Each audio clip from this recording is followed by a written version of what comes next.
रविशंकर प्रसाद ने कहा कि आज प्रधानमंत्री नरेंद्र मोदी 3 देशों की यात्रा से सुबह लौटे। भारतीयों और पार्टी के गर्व का विषय है कि इस विदेश यात्रा से भारत का मान बढ़ा है। उनका स्वागत जापान में हुआ। हिरोशिमा में गांधी जी की मूर्ति स्थापित की गई है। पपुआ न्यू गिनी और फिजी ने भावुक आत्मीय सम्मान दिया। सिडनी में पक्ष और विपक्ष के लोगों ने सुना, भारत आज दुनिया में एक नई साख प्राप्त कर रहा है। अमेरिका के राष्ट्रपति जो बाइडेन ने कहा कि टिकट की कमी पड़ रही है। वहां कई कांग्रेस सदस्यों का आग्रह है कि पीएम मोदी संयुक्त सत्र को संबोधित करें। भारत दुनिया की 5वीं बड़ी अर्थव्यवस्था है। स्टार्टअप, डिफेंस, एक्सपोर्ट, हर क्षेत्र में विकास हो रहा है। साथ ही भारत दूसरे देशों की मदद करने में भी पीछे नहीं है।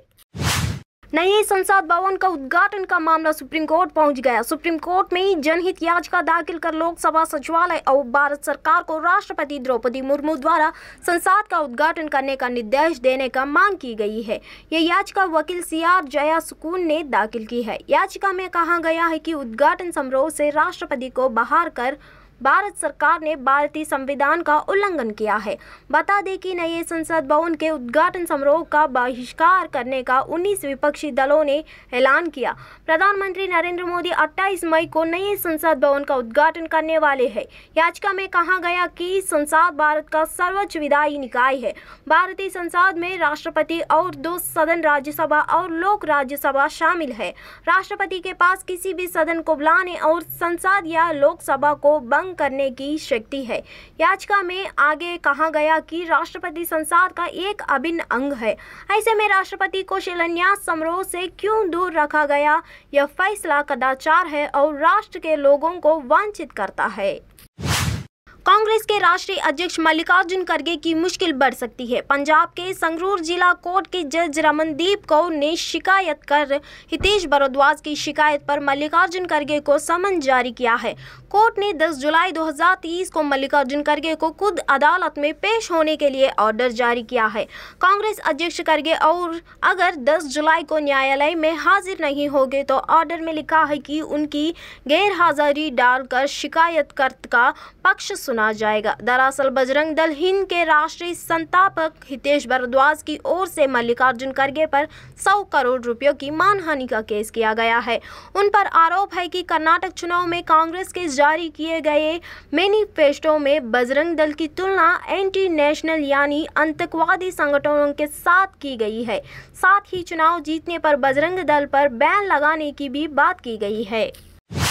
आम आदमी पार्टी के नेता और दिल्ली के पूर्व स्वास्थ्य मंत्री सचिंद्र जैन की गुरुवार को यानी आज तबीयत बिगड़ने पर उन्हें अस्पताल में ऑक्सीजन सपोर्ट पर रखा गया है।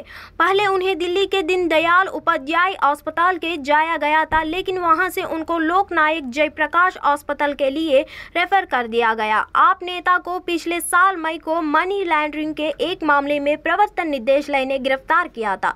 तब से वह दिल्ली के तिहाड़ जेल में है। गुरुवार को यानी आज चक्कर आने के बाद वह शौचालय में गिर पड़े थे।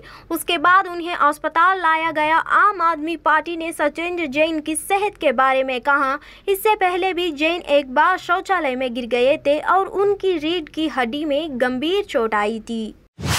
राजस्थान के भरतपुर जिले के जुरहरा कस्बे में ब्राह्मण समाज के लोगों द्वारा भगवान परशुराम जयंती की निकाली जा रही शोभा यात्रा के दौरान 2 पक्षों के लोगों में कहासुनी हो गई है।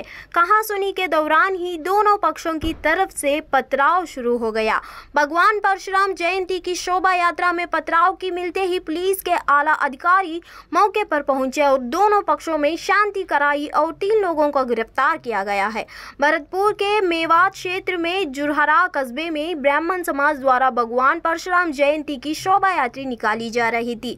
जुरहरा कस्बे के बस स्टैंड के पास स्थित एक दुकानदार से ब्राह्मण समाज की रैली में शामिल एक युवक से कहासुनी हो गई। दोनों के बीच कहासुनी बढ़ गई और हाथापाई की नौबत आ गई। इस दौरान दोनों पक्षों में पथराव शुरू हो गया। देखते ही देखते दोनों पक्षों में जमकर पथराव शुरू हो गया। पथराव की सूचना पर पुलिस के आला अधिकारी तुरंत मौके पर पहुंचे और शांति व्यवस्था कायम की। भगवान परशुराम जयंती की शोभा यात्रा को आगे बढ़वाया और शांतिपूर्ण तरीके से शोभा यात्रा को संपन्न कराया। पुलिस ने इस दौरान 3 लोगों को हिरासत में लिया है।